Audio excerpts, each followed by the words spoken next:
Bonjour à tous et bienvenue dans ce nouvel épisode du podcast Advocate. Je m'appelle Valentin Tonti-Bernard et j'ai décidé de créer ce podcast pour vous faire découvrir la vraie vie des avocats. Quel est leur parcours, quelles sont leurs activités, mais surtout quel est leur business. Anomia, c'est un cabinet de conseil en stratégie exclusivement dédié aux cabinets d'avocats.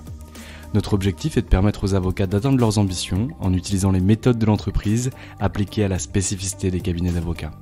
Et concrètement, ce qu'on fait, c'est de la formation business, du coaching business ou encore des missions de conseil en stratégie au sein des cabinets. Pour ce premier épisode de rentrée, j'ai le plaisir de vous faire découvrir ma conversation avec Romuald Kohana.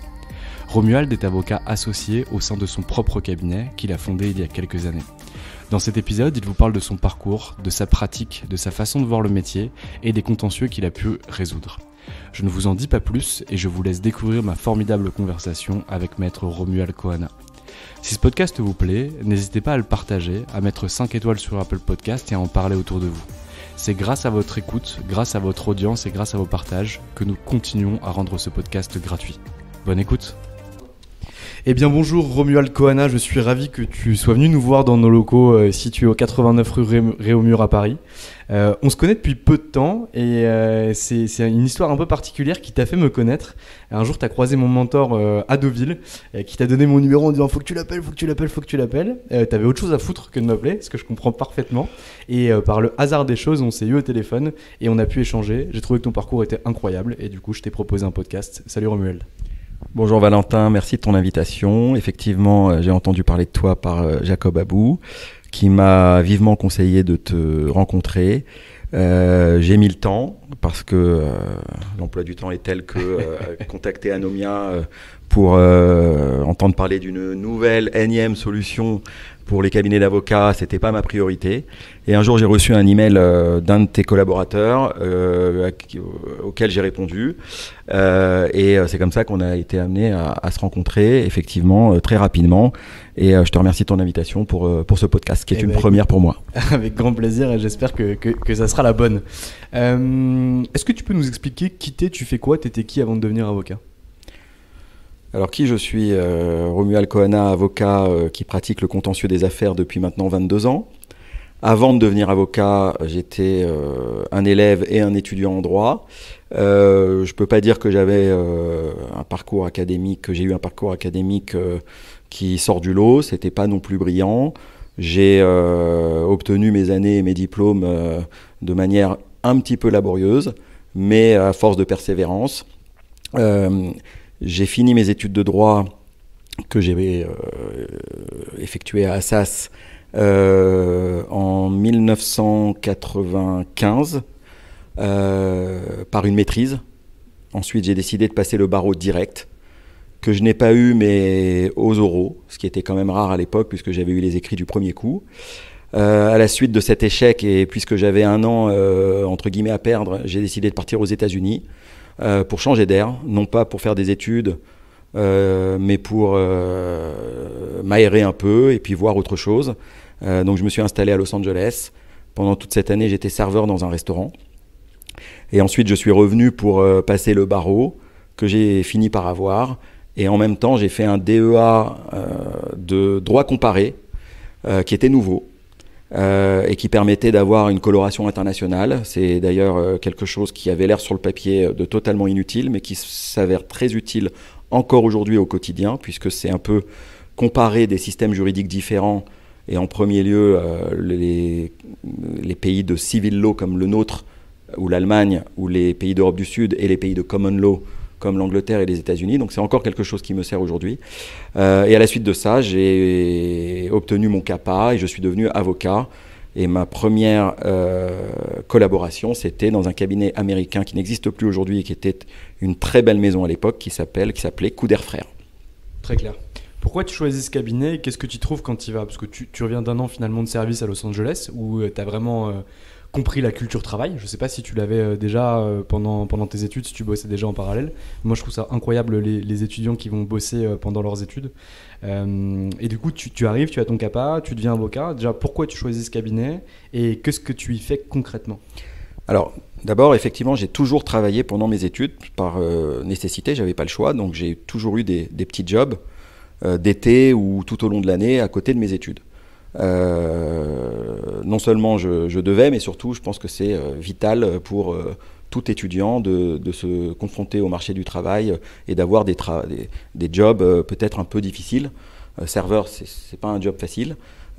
J'ai été serveur dans des bistrots à Paris, enfin, ou en banlieue parisienne, ou dans des restaurants aux États-Unis, et c'est quand même un travail difficile. Donc ça a toujours été le cas pendant mes études. Et quand je suis arrivé chez Couder Frères, j'étais pas prédestiné à rentrer dans un cabinet américain ou un cabinet international. C'était un peu une opportunité, une chance qui s'est présentée à moi. À l'époque, les CV les plus primés, les plus privilégiés, c'était ce qu'on appelait les doubles cursus. Donc en plus des études de droit, il fallait avoir quelque chose en plus. Sciences Po, un LLM, une école de commerce, quelque chose comme ça. Moi, je n'avais rien de tout ça. Donc si j'avais envoyé mon CV à des cabinets, d'ailleurs c'est le cas, je l'ai envoyé à beaucoup de cabinets, j'ai eu très peu de retours, face à des doubles cursus ou à des LLM, on ne faisait pas le poids. Sauf que il s'est passé deux choses. D'abord, cette année aux États-Unis, même si j'étais serveur, m'a permis quand même de mettre un petit peu d'international dans mon CV. Ça m'a permis aussi d'effectuer un stage à Los Angeles, un stage d'observation, c'est-à-dire que j'ai pas beaucoup aidé le cabinet, mais j'ai beaucoup regardé. Mais c'était un très beau cabinet qui existe toujours, qui s'appelle Hughes Herbert & Reed. Donc j'ai fait ce stage de 2 mois et demi d'observation chez Hughes Herbert & Reed à Los Angeles. J'ai appris beaucoup de choses en observant. Donc ça m'a permis d'abord de mettre un peu d'international dans mon CV. Et puis surtout, j'ai eu l'opportunité par une camarade de fac qui, elle, était déjà collaboratrice chez Couder Frères, de rentrer comme stagiaire, d'envoyer un CV, d'être interviewé, de passer les différentes étapes et de rentrer comme stagiaire en stage final dans l'équipe contentieux des affaires que j'avais choisie. Donc c'est pas un hasard si je me suis retrouvé dans l'équipe contentieux des affaires, je l'avais demandé. Et ce stage qu'on m'avait indiqué comme être un stage sans aucune promesse ni aucun débouché, puisque l'équipe était au complet, et évidemment ça me convenait et c'était le deal de départ, une opportunité s'est présentée en cours de stage, puisqu'un des collaborateurs de l'équipe a quitté le cabinet pour suivre son fiancé en Chine, et il a fallu la remplacer, et on m'a proposé ce poste de collaborateur à la place de cette collaboratrice dans les 3 mois qui ont suivi le début de mon stage. Voilà comment ça s'est fait. Ok, et là du coup, donc, tu arrives dans l'équipe, tu as même l'opportunité de devenir collaborateur alors que c'était pas le deal de départ. Concrètement, tu découvres le métier. Qu'est-ce qui se passe? Qu'est-ce qu'on te donne à faire? Ça veut dire quoi faire du contentieux des affaires dans un cabinet américain? Alors, je découvre le métier, c'était mon premier vrai stage, puisque le stage aux États-Unis, c'était un stage d'observation, donc c'était mon premier vrai stage, avec des vraies tâches. Clairement, en arrivant chez Couder Frères, qui est un univers que je ne connaissais pas du tout, on est choqué par... c'est impressionnant, c'est la firme. On arrive dans un cabinet américain, il y a une centaine d'avocats, c'est-à-dire 250 personnes en tout. On découvre un étage de salle de réunion magnifique, des associés qui sont tirés à 4 épingles, des clients qui font rêver puisque c'est des grands groupes connus dans le monde entier. Et j'arrive dans cette équipe contentieux qui est une équipe composée d'une douzaine d'avocats, qui est à l'époque chapeauté par un associé, qui a été mon premier patron. Et en cours de route, le plus senior des avocats est devenu également, enfin le plus senior des collaborateurs est devenu également associé. Donc c'est ces 2 avocats qui m'ont formé, Xavier Nissen et Stéphane Montravers. Et les premières tâches qu'on me confie, écoute, c'est simple, c'est des mémos. Voilà, je découvre les mémos. On passe notre temps à faire des mémos, c'est-à-dire des notes en français ou en anglais. Je découvre l'importance de l'anglais dans les dossiers et je passe mon temps à faire des mémos, des notes, des analyses, des recherches de jurisprudence. Et tout ça sert aux avocats à préparer leur dossier et leur défense. Voilà. Donc on est peu confronté et impliqué dans les dossiers réellement, on ne voit pas les clients encore. On est une armée de stagiaires. Tous dans des espèces d'open space. D'ailleurs, il y a une excellente ambiance chez Couder Frères à l'époque. Et voilà, donc pendant quelques mois, je ne fais que des mémos. Et puis j'assiste de temps en temps à des réunions d'équipe ou à des audiences, puisque les avocats nous emmenaient quand même aux audiences pour qu'on puisse voir un peu quel est le résultat de notre travail. J'ai du mal à t'imaginer dans cette position, parce que moi je te connais 20 ans après, 22 ans après. Et du coup, c'est difficile pour moi parce que je sais que tu as vraiment une fibre relationnelle qui est incroyable, tu es vraiment tourné vers la clientèle. Est-ce que c'était pas frustrant à cette époque d'être, non pas cantonné à un second rôle, parce que c'est un premier rôle, mais d'être cantonné à un rôle finalement de recherche, de synthèse, d'analyse, alors que tu as vraiment une personnalité qui va vers les gens? Oui, alors c'est vrai, mais dans ce genre de cabinet, d'ailleurs comme ailleurs, il faut comprendre quelque chose, et ceux qui ne l'ont pas compris l'ont payé cher. C'est qu'on n'est rien du tout au départ. On a tout à apprendre. Et on doit absolument passer un temps qui est assez long à observer avant d'avoir le droit d'ouvrir sa bouche. Donc moi, ça a duré presque 2 ans. C'est-à-dire que ce n'était pas seulement mon stage, c'est que pendant 2 ans, j'ai encaissé, j'ai écouté, j'ai évidemment pris des savons de la part des avocats qui étaient mes patrons, des collaborateurs seniors, moins seniors et puis des associés. C'était ça notre quotidien. Mais c'était tellement fascinant, on apprenait tellement que ça faisait partie du deal. Donc oui, ça peut être frustrant, mais brûler les étapes, c'est pire. Parce qu'on se brûle les ailes.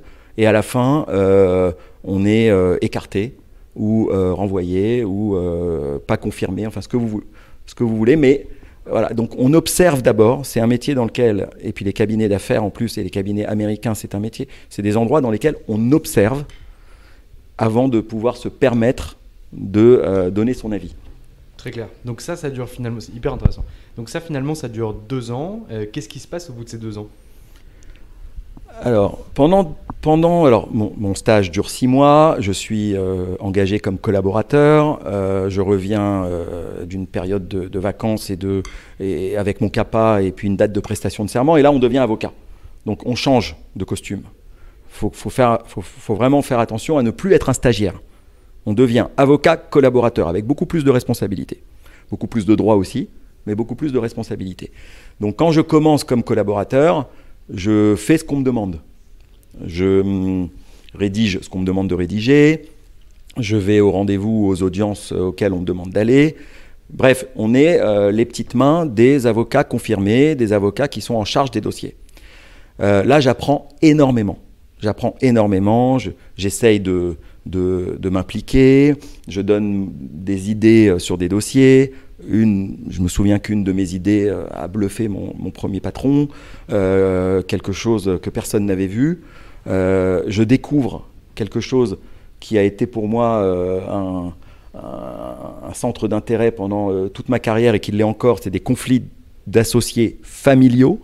Donc je commence avec un gros conflit familial autour d'une société. Donc ce n'est pas un conflit de succession, c'est plus un conflit autour d'une société, 2 branches familiales qui se déchirent autour d'une société. C'était un de mes premiers dossiers.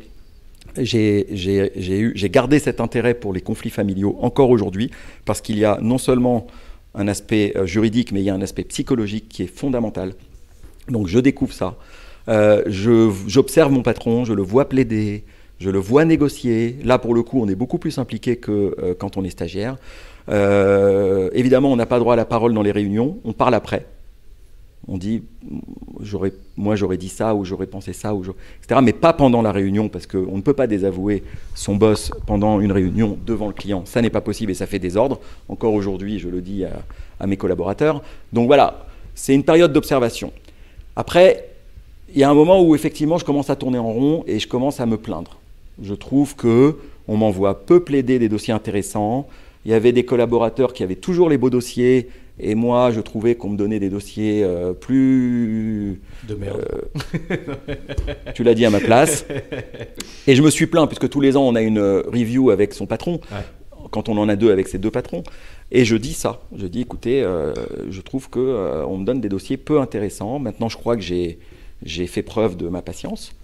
Et à ce moment-là, il y a le deuxième associé dont j'ai parlé tout à l'heure, qui s'appelle Xavier Nissen, qui avait une typologie de dossier totalement différente, puisque Stéphane Montravert, lui, il m'a appris le contentieux, il appelait ça lui-même, pas moi, le contentieux de terroir, c'est-à-dire les clients avec qui on était en contact direct, les petits chefs d'entreprise, les particuliers, actionnaires ou pas, enfin voilà. Donc il m'a appris ce contentieux, les petits tribunaux de commerce. Et avec Xavier Nissen, j'ai appris justement les contentieux de direction juridique, les contentieux en anglais, les contentieux stratégiques.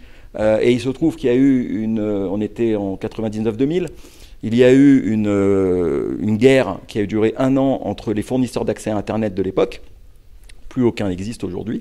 C'était AOL, Liberty Surf, et puis comme la concurrence était rude, il se faisait une sorte de guerre par campagne de publicité interposée, et ces campagnes de publicité étaient toutes jugées dénigrantes évidemment par les concurrents visés, et donc on a eu, nous, un de ces fournisseurs d'accès qui était attaqué et qui attaquait systématiquement les concurrents.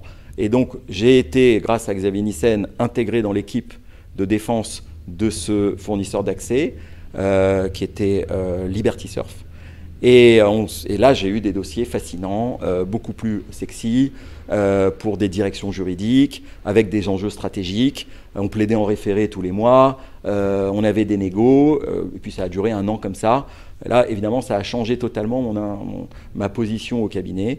Et puis après, je suis devenu un peu plus senior, donc on me confiait des dossiers un peu plus gros, un peu plus en autonomie. On me confiait des audiences aussi un peu plus grosses. Mais bon, quand je dis que j'étais senior, ça faisait 4-5 ans que j'étais collaborateur. Ce n'est pas non plus une expérience folle pour pouvoir se jeter à l'eau. Et c'est intéressant ce que tu dis, ça veut dire qu'en fait, quand il y a un problème au sein du cabinet, on peut aller voir ses patrons, et ces patrons écoutent, comprennent, et derrière changent leur fusil d'épaule et changent la façon dont ils fonctionnent. C'est important de le dire, parce qu'il y a beaucoup de collaborateurs qui ont peur d'aller voir leur boss. Je trouve que c'est une erreur, parce que alors après ça dépend beaucoup de votre position au cabinet, si vous êtes apprécié, si vous êtes voilà. Donc si vous avez une place importante dans l'équipe, qu'on veut vous garder, qu'on croit en vous, que vous avez du potentiel, évidemment la réaction ne sera pas la même que si on vous met dans un placard parce qu'on considère qu'on a fait le tour avec vous. Ouais, je suis d'accord. Maintenant, c'est une erreur de ne pas parler avec ses boss, ou en tout cas, parce qu'on a l'impression que le seul sujet de discussion qu'on a avec ses boss, c'est la rémunération annuelle et le bonus. Non, moi, ce qui me préoccupait, c'était qu'on me donne des dossiers beaucoup plus sexy et qu'on me fasse plus confiance. C'était ça le sujet de de la discussion. Voilà, c'était ça. Donc, j'ai été écouté et on m'a effectivement rattrapé et rééquilibré sur ce point. Et j'étais plus heureux après qu'avant. Donc tu commences à monter en taille de dossier, tu prends vraiment une place importante dans l'équipe, en tout cas la place que tu voulais avoir, que tu arrives à obtenir. Et qu'est-ce qui se passe par la suite ? Par la suite, puisque ça faisait déjà 5 bonnes années, 6 ans que j'étais chez Couder Frères, il arrive quelque chose qui se produit dans toutes les carrières. Je commençais à me reposer sur mes lauriers, je me mettais plus en danger.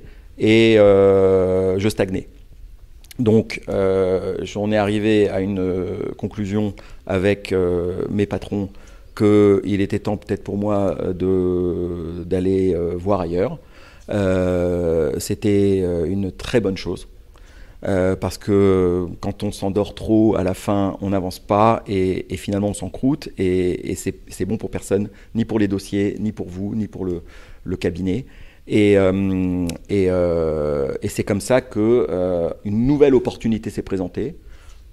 Encore un deuxième coup de chance, je dirais, puisque le cabinet Walgochal & Manjus, qui n'était pas à Paris, est arrivé à Paris via le cabinet Serra Livy Casal, qui est un cabinet français, et ils avaient besoin de recruter des collaborateurs de ma catégorie, c'est-à-dire des gens qui avaient exercé dans des cabinets américains ou anglais, qui avaient l'habitude des cabinets anglo-saxons, qui parlaient anglais, parce que ce n'était pas forcément le cas de tous les collaborateurs au sein du cabinet. Et il y a eu une grande vague de recrutement dans tous les secteurs, si bien que moi j'ai été évidemment recruté par l'équipe contentieux qui était dirigée par Pierre-Alain Bouénic. Et le jour de mon arrivée chez Walgochal, de mémoire en mai 2003, je crois qu'on était 20 à débarquer de tous les cabinets de la place. Moi en contentieux, mais il y avait aussi des avocats en concurrence, des avocats en M&A, des avocats en fiscalité, enfin, par groupe de 2-3, des équipes entières. Et c'est là que cette nouvelle page s'est ouverte chez Weil Gotshal. Là, je ne peux pas dire que j'ai été formé comme je l'ai été chez Couder, mais j'ai évidemment continué un peu ma formation un peu tout seul. Et surtout, j'ai découvert un volet de dossiers que je ne connaissais pas chez Couder, qui sont les dossiers post-acquisition, qui étaient un peu nouveaux pour moi. Donc je me suis un peu formé au dossier post-acquisition, les garanties de passifs, les compléments de prix, tout ce qui est relatif à une vente d'entreprise. Et ça, c'est vrai que j'avais une petite lacune dans mon expérience que j'ai rattrapée chez Weil Gotshal. Ça a duré 18 mois, jusqu'à que je rencontre chez Weil Gotshal mes futurs associés, en tout cas deux d'entre eux, avec qui on a fondé finalement la première aventure entrepreneuriale de ma carrière, qui est le cabinet Fuchs Kohana Reboul et Associés, qu'on a fondé en 2005, avec Frédéric Fuchs, qui était collaborateur chez Weil Gotshal, Jean-Charles Berroir, qui était collaborateur aussi, fiscaliste chez Weil Gotshal, et on a été rejoint par Guillaume Reboul, qui lui était à l'époque chez Debevoise et Plimpton, et qui était en financement. Voilà. Et donc on a fondé ce cabinet en 2005. Et alors comment on prépare la création de ce cabinet? Toi, tu avais déjà de la clientèle perso, tes co-associés en avaient déjà. Comment ça se passe concrètement? Alors on avait tous, à part Frédéric Fuchs, qui était le seul, parce que lui, en droit de la concurrence, il a eu des dossiers énormes dans lesquels il était difficile d'avoir une clientèle perso. Et puis il n'avait pas le réflexe comme nous on peut l'avoir en contentieux ou en fiscalité. Donc on avait un peu de clients perso, oui. Moi j'en ai toujours eu, j'ai toujours été encouragé par mes patrons pour en avoir. C'est une manière de se former, c'est une manière de travailler sans filet, c'est bon pour tout, pour l'imagination et la création, etc. Donc ça oui, j'avais des clients perso. Et donc on a démarré avec ça. Et puis on avait un réseau d'avocats d'abord, puisque à nous quatre, on avait quand même fait déjà 2 cabinets chacun, ça faisait 8 pratiquement. Et voilà, donc on a commencé comme ça, on s'est lancé un peu avec un peu une dose d'inconscience, il faut le reconnaître, et on a préparé tout simplement avec des réunions secrètes pendant quelques temps, et puis dans la cave d'un bistrot. Non mais voilà, on croit que si ça se sait, tout va s'effondrer, que le cabinet dans lequel on est va disparaître. Rien de tout ça. On a monté notre cabinet avec 3-4 réunions, surtout des dîners, et on s'est lancé, on a trouvé un nom, on a tiré au sort les 4 noms qui devaient figurer et dans l'ordre sur le nom du cabinet, et on a créé le cabinet en quelques semaines presque. C'est assez incroyable. Et comment ça se passe du coup? Donc là finalement vous quittez vos structures américaines. Ça doit faire un peu peur quand même, parce que quand on est soutenu par une firme, même si en 2003 quand tu rejoins Weil Gotshal, c'était un cabinet qui était jeune sur la place parisienne, c'est un cabinet qui avait déjà une certaine assise au niveau mondial. Vous vous dites pas putain comment on va faire pour avoir du deal, est-ce que certains clients vont nous suivre, est-ce qu'on va continuer à aller en chercher? Il n'y a pas du tout cette peur là de votre côté? Alors Weil Gotshal, effectivement quand Weil Gotshal est arrivé à Paris, c'était déjà un énorme cabinet international. Donc, et puis Serra Livy Casal était aussi une très belle maison française. Donc il n'y avait pas de risque de ce point de vue-là. Oui, effectivement, on a eu un peu peur de se lancer. On a quand même des positions qui sont confortables. La plupart étaient sur le chemin de l'association. Il suffisait d'attendre 1 an ou 2 pour la plupart d'entre nous. Et c'était un gros risque. Maintenant, la prise de risque fait partie aussi du métier, que ce soit dans la carrière ou dans les dossiers qu'on traite au quotidien. On y croyait très fort. Il y avait une place dans le marché pour prendre la relève. Alors c'est peut-être un peu prétentieux, mais la relève des Darrois, la relève des Veiljour, enfin voilà, ces cabinets français qui étaient un peu des modèles. On s'est tous dit qu'il y avait forcément une génération qui allait prendre le relais. Nous, on pensait que ce serait nous. On a quand même réussi quelque chose. On a créé quelque chose. On n'est pas allé au bout de l'histoire. On a quelque part échoué, clairement. Maintenant, pendant ces 10 années d'association, on a créé quand même on a fini notre formation, cette fois tout seul. On a eu de très beaux dossiers, clairement. Et puis c'était les avocats que nous connaissions dans les différents cabinets que nous avions, dans lesquels nous avions exercé, qui ont été nos premières sources de dossiers, clairement. Donc vous avez fait finalement un peu, si tu me passes l'expression, la tournée des popotes en créant votre cabinet, en disant ça y est, on se lance, on a envie de créer notre cabinet indépendant, on a envie de faire nos preuves, balancez-nous des dossiers, ou en tout cas faites-nous confiance, on saura finalement vous satisfaire. Exactement, c'est ce que nous avons fait. Arthur de Thomas et François Kopp, c'est ce qu'ils me racontaient déjà sur ce podcast. Je connais Arthur très bien et j'ai écouté son podcast, c'est exactement ça. On sait ce qu'on vaut, on vient de grandes maisons, donc on a été bien formés. Et il y a une place pour ce genre de cabinet indépendant. Et c'est exactement ce que nous avons fait. C'est faire le tour des gens que nous connaissions pour, que ce soit d'ailleurs des avocats ou des non-avocats, pour nous faire connaître, présenter nos associés et générer un flux d'affaires avec eux, oui. Donc cette aventure-là, elle dure 10 ans. Tu commences en 2005, tu finis en 2015, si je ne me trompe pas. C'est à peu près ça, ouais.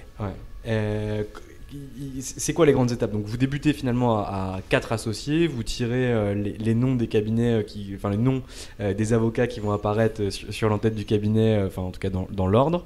Et qu'est-ce qui se passe derrière? Donc vous arrivez à 4, est-ce que vous faites du chiffre rapidement? Est-ce que c'est compliqué? Est-ce que vous remplissez vos objectifs financiers? Quand est-ce que vous recrutez vos premiers collaborateurs? Est-ce que vous faites venir des associés en collatéraux? Concrètement, qu'est-ce qui se passe pendant 10 ans? Alors, très vite, ça marche plutôt bien. Mais ça, on nous avait prévenu qu'il y a un appel d'air, etc. Donc ça a très vite marché très très bien. La première année, on a largement dépassé nos objectifs, qu'on avait volontairement placés de manière raisonnable, mais on les a explosés. Très vite, on a eu besoin de collaborateurs.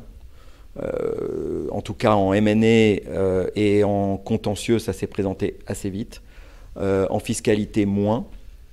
Et en concurrence, Frédéric Fuchs a généré un très beau dossier, pareil, issu d'un conflit d'intérêts, qui était inespéré pour nous à l'époque, et pour un très très beau client.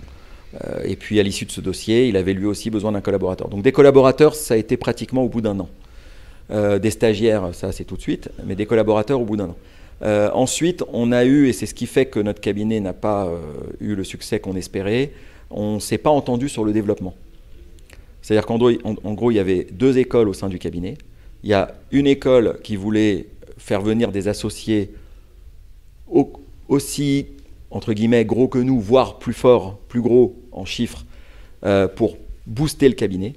Et puis il y avait une école qui voulait, je ne dirais pas qui, ça ne sert à rien, maintenant il y a prescription. J'allais poser la question. Et il y a une école qui voulait faire venir des associés qu'on appelle dans certains cabinets des service partners, c'est-à-dire des associés qui n'ont pas forcément de clientèle et qui vont traiter. Sauf que nous, on considérait qu'on n'était pas encore assez gros pour se permettre d'avoir ce type d'associés et qu'il nous fallait des associés qui génèrent du chiffre. Moi, j'aurais choisi l'option 1.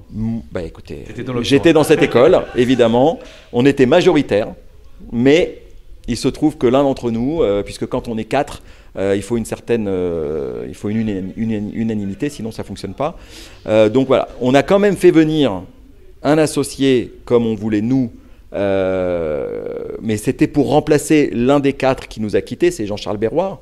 Et on a remplacé Jean-Charles Berroir, qui était fiscaliste, par une autre pratique. C'est Timothée Gagnepin, qui était avocat en restructuring. Donc voilà, le seul associé vraiment equity, on va dire. C'est un rainmaker qui s'appelle Gagnepin, je trouve ça trop chouette. Oui, ben voilà. En plus, on le connaissait bien. Il était chez Debevoise avec Guillaume Reboul. Il était stagiaire chez Couder avec moi, donc il y avait des liens.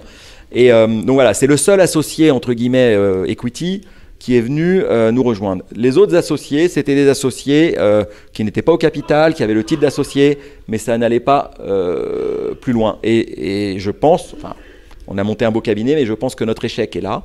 Et le développement, on n'a pas réussi à assurer le développement du cabinet. Et on a fini par se séparer en très bons termes. Ça veut dire qu'aujourd'hui, on est chouette. Oui. Parce qu'il n'y avait rien d'irréversible, c'est juste une question de stratégie de développement. Et c'était une des meilleures décisions que j'ai prises, en tout cas à titre personnel, parce qu'on aurait pu durer comme ça encore longtemps, mais je pense qu'on aurait regretté et que des années après, on se serait dit maintenant c'est trop tard, pour lancer quelque chose. Et on a perdu un peu comme dans un mariage où on reste trop longtemps. Voilà, là c'est un peu pareil. Donc on a décidé de se séparer en excellents termes. Et d'ailleurs on travaille encore les uns avec les autres pour la plupart. Et donc l'aventure s'est arrêtée vers 2016, disons. Très clair. Et du coup vous étiez monté à un effectif de combien et un chiffre d'affaires d'à peu près combien avec ce cabinet?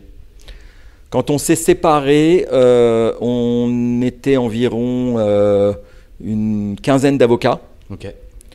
Et il me semble que le chiffre d'affaires était autour de 5 millions d'euros.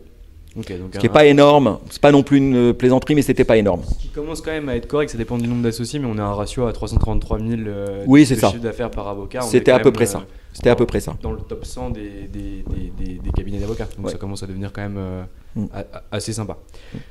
Qu'est-ce qui se passe quand ça se sépare? Est-ce que tu vis ça comme un échec? Est-ce que tu vis ça un peu comme un retour en arrière où finalement tu étais dans un gros cabinet, tu crées ton cabinet avec des copains, ça se passe bien pendant un temps, des divergences en termes de développement mais pas en termes humains qui font que finalement vous décidez de vous séparer, vous étiez 15, tu repars tout seul. Comment tu le vis? Alors, je le vis plutôt pas mal parce que je suis convaincu à l'époque que c'est la bonne décision. Okay. Donc ça, le fait de se séparer, pour moi, c'était la bonne décision et je ne prenais presque aucun risque. Mais effectivement, il fallait se demander quelle serait la suite. Pendant un an, j'ai observé, j'ai rencontré des gens, j'ai été approché.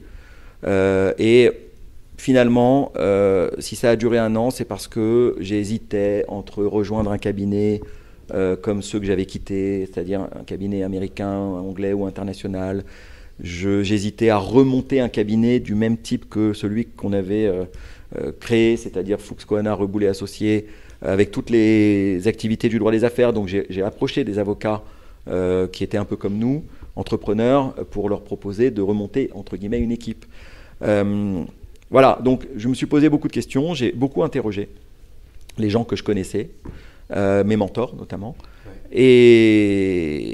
Et finalement, aucun des projets ne s'est concrétisé.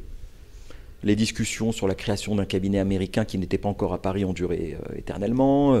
Tous ceux que j'avais approchés pour essayer de monter une équipe n'osaient pas quitter leur cabinet, leur confort, etc. Donc ça tâtonnait un peu. Et un jour, alors j'ai parlé avec un de mes anciens boss, Xavier Nissen, qui me dit clairement que les associés comme moi, dans leur type de cabinet, il était chez Descartes à l'époque, on n'en veut plus. Et il m'explique pourquoi. C'est-à-dire que les contentieux de garantie de passif, post-acquisition, conflit d'actionnaires situés entre 1 et 20 millions d'euros d'enjeux, ça ne les intéresse pas. Il faut pouvoir facturer 1 000 euros de l'heure. Et c'est pas comme ça, avec des dossiers comme ça, que c'est possible. Donc il me dit, et il m'explique que pour lui, la tendance du marché dans le contentieux d'affaires qu'il connaît bien, même s'il gérait aussi l'arbitrage, qui est encore autre chose, c'est plus la tendance Queen Emmanuel, c'est-à-dire les cabinets monopratiques qui n'ont peur de rien et qui n'ont pas de conflit d'intérêts ou presque, etc. Donc bon, je l'écoute et finalement, j'ai eu à un moment une espèce de flash en me disant, mais clairement, ce que je sais faire de mieux, c'est du contentieux d'affaires. Avoir des associés, dans d'autres domaines, c'est compliqué parce que voilà, il faut leur apporter du M&A. Voilà. On ne sait pas à qui on a affaire, on ne sait pas si le dossier sera traité aussi bien que vous. Et j'ai eu ce flash et je me suis dit, je vais monter moi aussi un cabinet de contentieux d'affaires. À l'époque, il y en avait beaucoup moins qu'aujourd'hui. Hein. D'accord ? C'est clair. Il y en a eu beaucoup qui se sont créés en 4-5 ans, mais à l'époque, ce n'était pas si évident. Donc, je décide de créer ce cabinet de contentieux d'affaires. Je veux trouver un nom, parce que pour régler les problèmes de nom d'associés, voilà, au moins on trouve une marque. En plus, c'était aussi la tendance du marché. Donc, je cherche cette marque et je tombe sur Sharp, qui me paraît totalement adapté à la pratique du contentieux d'affaires et qui sonne bien, qui est court, qui à la fois anglais, français, donc c'était très bien. Et là, je retrouve vraiment beaucoup d'enthousiasme et même de niaque dans cette aventure. Donc j'arrête toutes les discussions que j'avais entamées avec d'autres cabinets et je me lance dans cette création de ce cabinet en quelques mois. Sans du tout prévoir de business plan, rien du tout. Je me dis, j'y vais. J'ai déjà évidemment ma clientèle qui m'a suivi, qui me connaît, qui me fait confiance. Et puis je crée ce cabinet en janvier 2018 et je communique et je fais le tour encore une fois des popotes pour voir tous les avocats qui me faisaient confiance ou qui peuvent me faire confiance. Et ce qui s'est passé, c'est que, étant donné que nous ne faisions que du contentieux d'affaires et de l'arbitrage, et pas du M&A ou pas autre chose, pas du corporate, il y a des avocats qui ne m'avaient jamais fait confiance ou jamais confié un dossier jusque-là, qui commençaient à me donner des dossiers. Parce que justement, on n'avait pas de M&A. Et ça a été une surprise, ce n'était pas du tout prémédité, et ça a été évidemment une bonne surprise. Ce qui fait que quand j'ai vu que c'était un axe de développement important, je l'ai complètement exploité, j'ai continué à l'exploiter, j'ai démarché les avocats avec qui j'avais eu un rapport dans le passé, même des confrères adverses dans certains cabinets. Et c'est comme ça que j'ai lancé le cabinet et dès le début, ça a très bien marché. Dès le début. J'ai une question à te poser, je ne sais pas si c'est indiscret ou pas. J'ai cru comprendre que tu avais quitté le cabinet que tu avais fondé en 2016 et que tu lançais ce cabinet en 2018. Qu'est-ce qui se passe durant ces 2 années ? C'est pas vraiment 2 ans, c'est plus 1 an et demi. D'accord. Mais effectivement, il y a ce trou que tu as bien vu. J'étais en tôle. pendant cette période d'1 an et demi, c'est la fameuse période pendant laquelle j'ai observé, consulté, écouté, etc., discuté avec des cabinets, et j'étais redevenu avocat individuel, Okay. Romuald Kohana, avocat à la cour. Voilà, je continuais à gérer mes dossiers et à développer. Si bien que j'ai une petite anecdote avec une cliente qui est très fidèle depuis 15 ans, qui m'a connu à l'époque de Fuchs Kohana Reboul et Associés, qui a su que j'avais quitté le cabinet, et donc avant la création de Sharp, qui m'appelle pour un dossier un peu chaud, et qui me dit, je la vois hésitante, et je lui dis, mais vous avez un problème, dites-moi, enfin, qu'est-ce qui... Il me dit, non, je ne le prenez pas mal, mais est-ce que votre papier en tête va faire peur ? Et là, je me suis dit, mais c'est surréaliste comme question, parce que moi, ça ne m'a pas traversé l'esprit. Je lui ai dit, écoutez, faites-moi confiance. Et donc, c'est aussi, ça m'a un peu interpellé. Je me suis dit, finalement, le nom du cabinet a aussi de l'importance. C'est aussi pour ça que j'ai eu l'idée d'appeler le cabinet Sharp, parce qu'il claque, il est explicite. Et ça fait pas Kohana chez Kohana, quoi. Non, mais je suis d'accord. Moi, je partage totalement le point. Alors, je sais pas si c'était une dirigeante, une personne physique ou quoi que ce soit, ta cliente, mais nous, on a ces réflexions-là avec des prestataires qu'on va choisir. Là, tu vois, on vient un exemple qui n'a pas grand-chose à voir, mais on vient de refaire notre site internet. On a reçu pas mal d'indépendants. On n'a pas choisi des indépendants parce qu'en fait, ça nous fait peur. On sait pas ce qui se passe derrière. Tu sais pas si les mecs sont staffés. Tu sais même pas les garanties, les assurances qu'ils peuvent avoir. Tu sais pas si c'est des mecs compétents, etc. Bah, c'est ça. Le fait d'avoir une marque, même en étant indépendant, parce qu'aujourd'hui il y a plein d'indépendants qui mettent une marque en avant, ça permet un peu de maquiller les choses. Et je trouve que c'est une réflexion que... C'est un peu ça. Et cette cliente, c'est une secrétaire générale d'une banque, donc c'est pas une particulière. Justement, voilà. Et effectivement, ça faisait partie. De la même manière, un jour, je lui ai dit, mais qu'est-ce qui vous fait choisir entre un gros et un cabinet plus petit? Qu'est-ce que vous vous demandez quand vous choisissez le cabinet? Et elle m'a dit quelque chose qui a été pour moi une surprise. Elle m'a dit, est-ce qu'il a un niveau d'assurance suffisamment élevé pour prendre le dossier? Et nous, on a un autre podcast, je ne sais pas si tu l'as déjà écouté, qui s'appelle Objectif Client, où mon associé, une de nos consultantes, interviewe des directeurs juridiques et des patrons. Et en gros, les DG nous disent, mais nous, en fait, passer à un certain niveau de deal, moi, si je ne choisis pas un cabinet d'avocats qui est rassurant, que le comité exécutif connaît, en réalité, si ça merde, c'est moi qui saute. Et c'est aussi une possibilité de pouvoir se baquer du côté de la personne qui prend les décisions. C'est à ça qu'on est confronté souvent, et surtout avec les directions juridiques. Parce que quand on travaille dans une grosse PME, même une très grosse PME, on est souvent en face des dirigeants, des fondateurs. Et là, il n'y a plus de problème. Parce qu'ils vous font confiance, ils vous connaissent, et puis ils prennent les décisions, et ils assument les risques. Mais quand vous êtes face à une direction juridique, il y a toujours une responsabilité au-dessus, et il faut pouvoir justifier du choix de l'avocat. Donc nous, on se bat aussi pour convaincre, et on y arrive assez souvent, heureusement, les directions juridiques, quelle que soit la taille de la société. Parce que je dis souvent que ce n'est pas une question de client, c'est une question de dossier. On peut travailler pour n'importe quel client.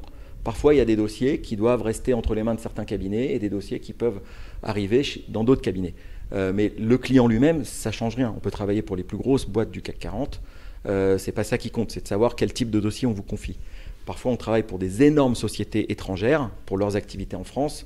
Et elles sont bien au-dessus de la première capitalisation du CAC 40. Ça nous arrive.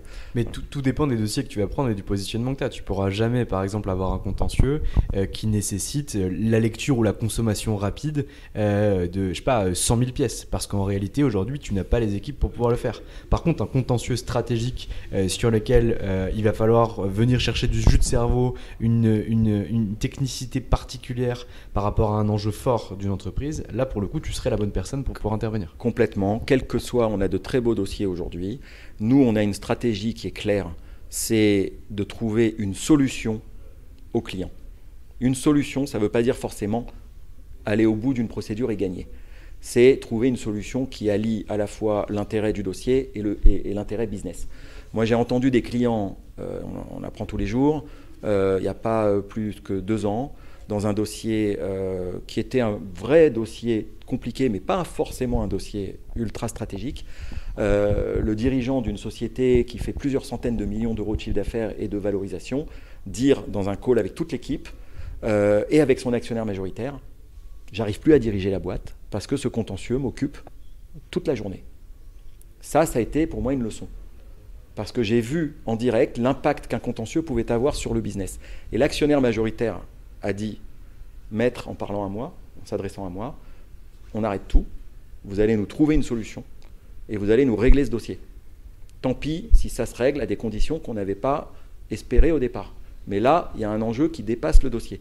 Ça, je l'ai appris, voilà, le côté business, l'impact du contentieux sur la gestion au quotidien d'une société, c'est quelque chose que j'ai découvert et qui est maintenant une priorité, une préoccupation dans chaque dossier.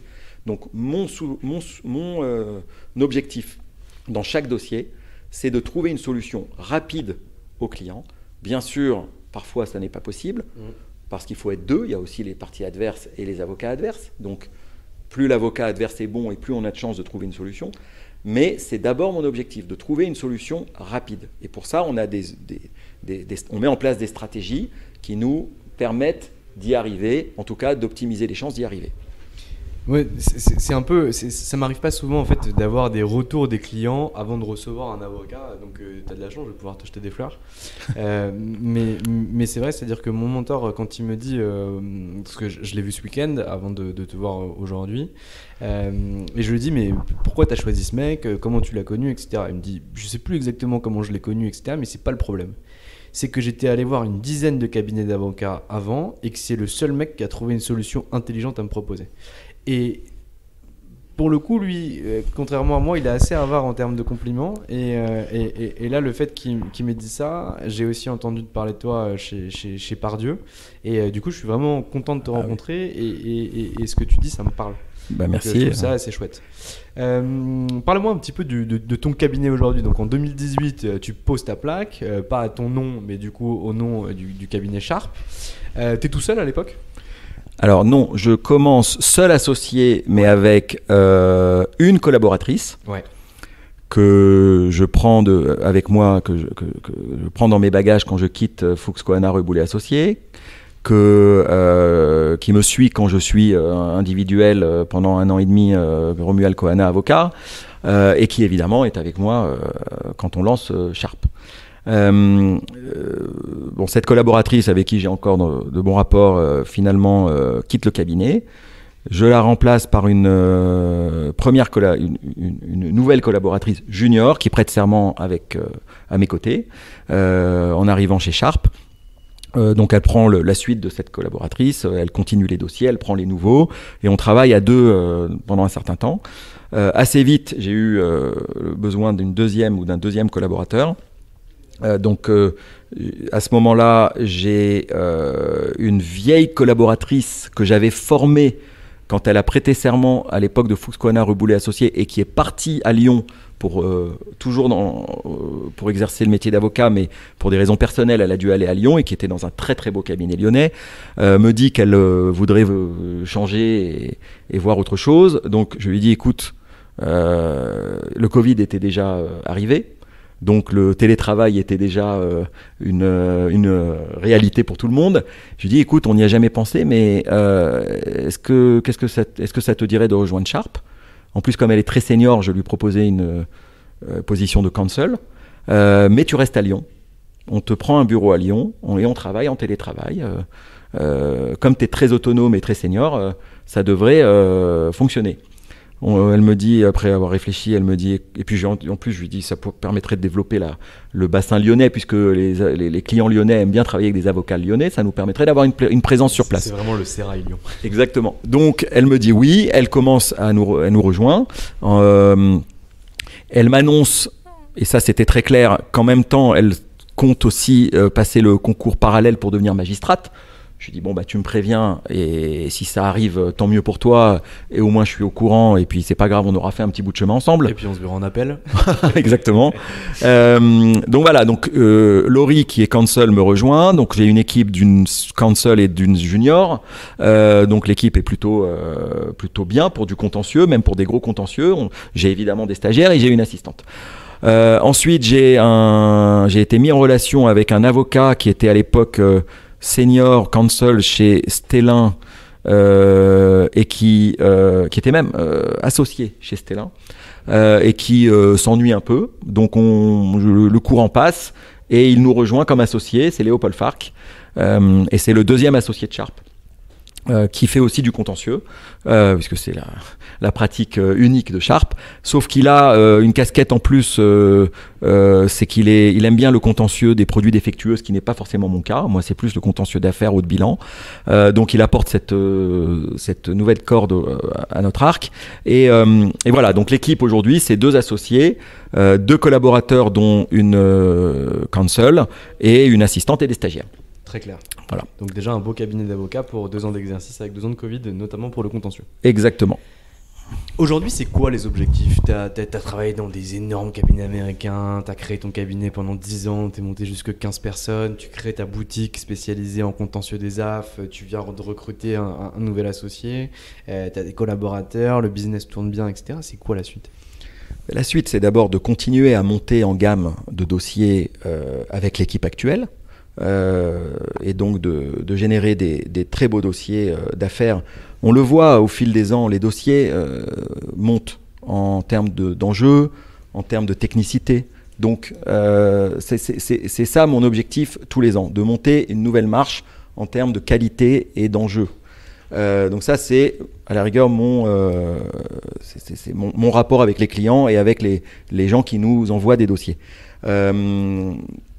Ensuite, j'ai un deuxième objectif, c'est de faire venir des équipes qui sont complémentaires de notre activité de contentieux des affaires. Je pense par exemple au pénal des affaires. J'adorerais avoir un associé, un vrai associé, qui un peu notre alter ego dans son domaine du contentieux des affaires, du pénal des affaires, et qui viendrait avec une équipe pour développer le pénal des affaires avec une clientèle qui permettrait des synergies avec nous, une clientèle donc de sociétés, de fonds d'investissement, de sociétés, de grandes ou de moyennes sociétés, voilà, de particuliers, de dirigeants.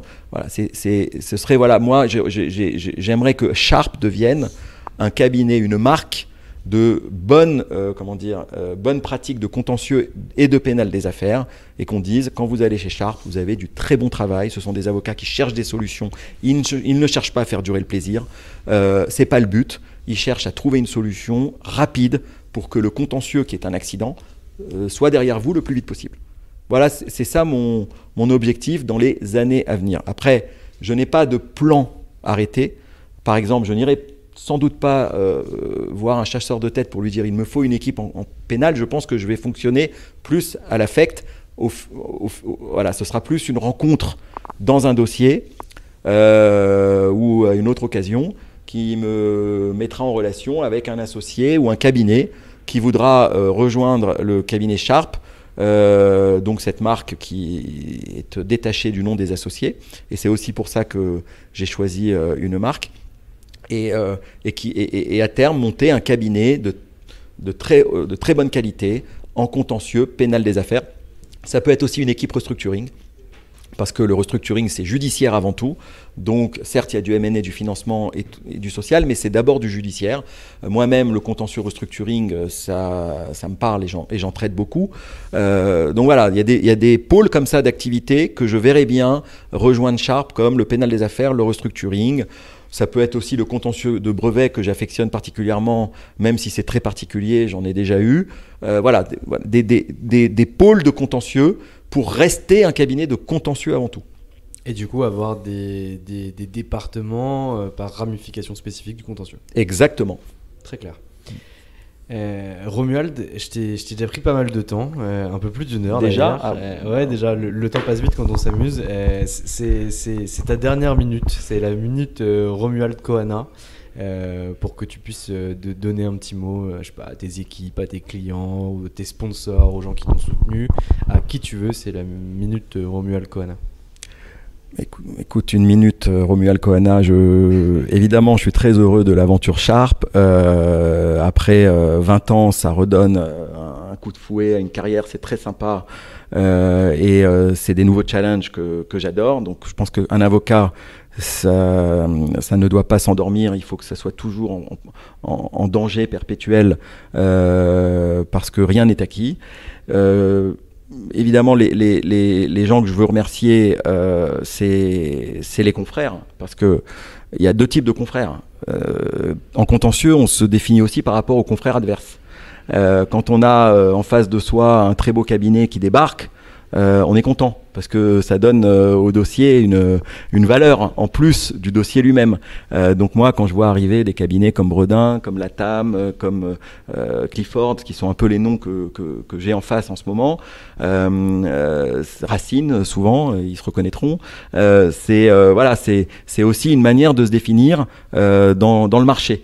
Et puis les confrères, qui évidemment sont ceux qui me font confiance, qui nous recommandent à leurs clients, c'est quand même pas banal.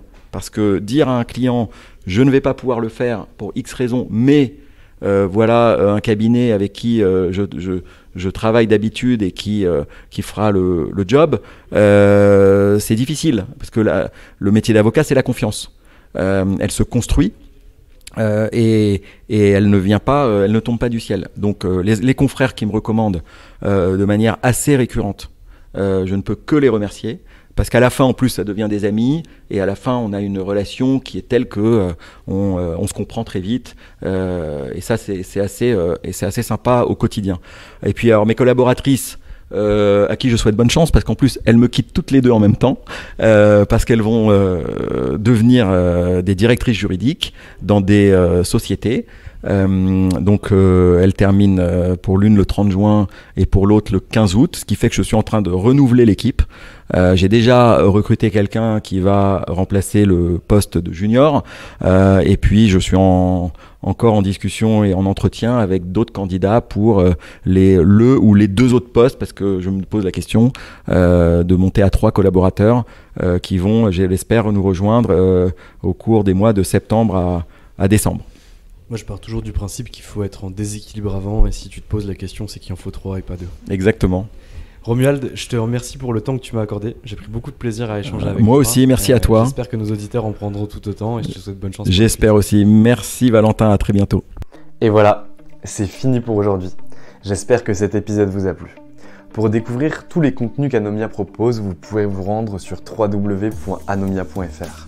Vous y trouverez des vidéos, des podcasts, des articles et également nos propositions de formation et d'accompagnement dédiées aux avocats, dédiées au business des avocats. Je vous souhaite une excellente journée et n'hésitez surtout pas à nous contacter. À bientôt.